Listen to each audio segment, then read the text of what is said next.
தண்ணீர் நல்லா தானே வச்சுருக்கோம். இப்போ நம்ம டிஸ்கஸ் பண்ணலாமா?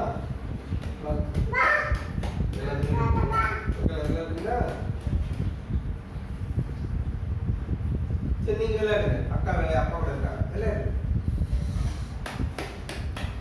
சோனு, நீ சைக்கிள் ஓட்டு, ஏறி ஓட்டு, ஏறி உட்காரு, மேலே ஏறி உட்கார்றா.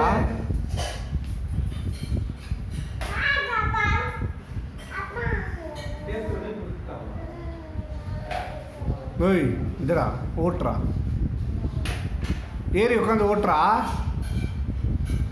அத்தை வீட்டுக்கு போகலாம், ஓட்டு, ஏறி உட்காரு. அத்தை வீட்டுக்கு போகலாமா? அத்தை வீட்டுக்கு போகலாமா? ஏறி உட்காரு.